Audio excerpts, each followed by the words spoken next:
at least 14 people have been killed in Ukraine, including children, after a deadly barrage of Russian missile strikes across the country.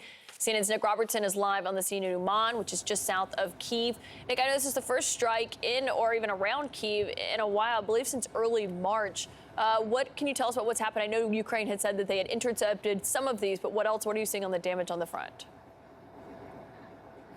Yeah, the Ukrainian officials intercepted most of those missiles that were fired at Ukraine.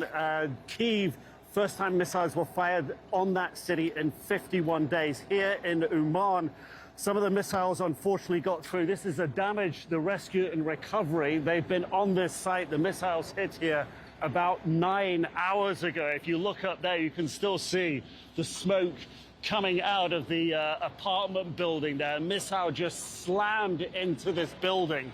We know that on site now, and while we've been here, we've seen another 2 bodies carried out, at least 15 people killed here, we understand, 3 of them children. We talked to an eyewitness who was one of the first people on the scene here. He said he could hear women and children screaming in the rubble. And I'm just going to walk you through this rescue and recovery operation that's going on here right now.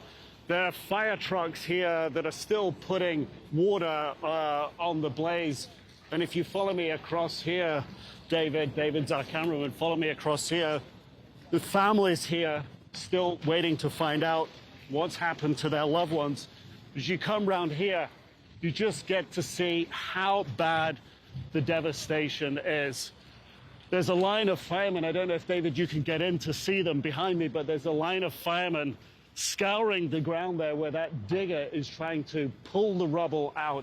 This is an apartment building that has 46 different apartments in it. The missile struck here at 5 o'clock in the morning while people were sleeping. So most of the victims so far, we understand, were all asleep in their beds. There are dozens injured, and frankly, we've been talking to the officials here.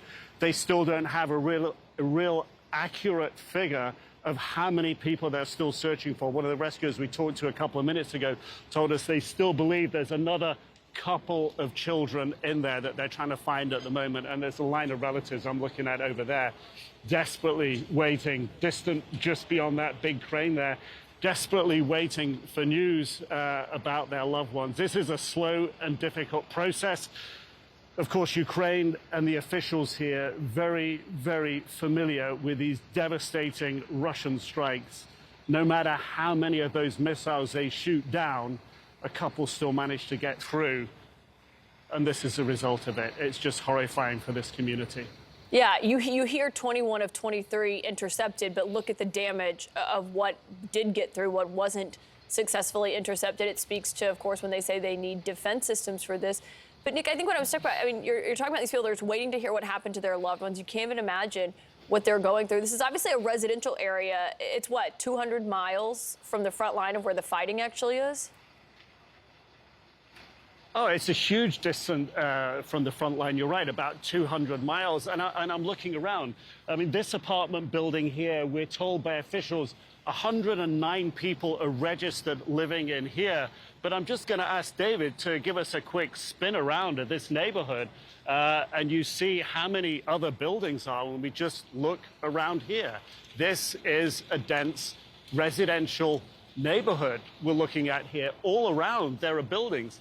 Thousands of people, thousands upon thousands of people living here. So even hundreds of miles from the front line. And here in this city, Uman, what a local residents was telling us, they haven't had a missile strike here since March last year. So for the people in these buildings I'm looking at, they're probably breathing a sigh of relief. For the relatives, desperately waiting.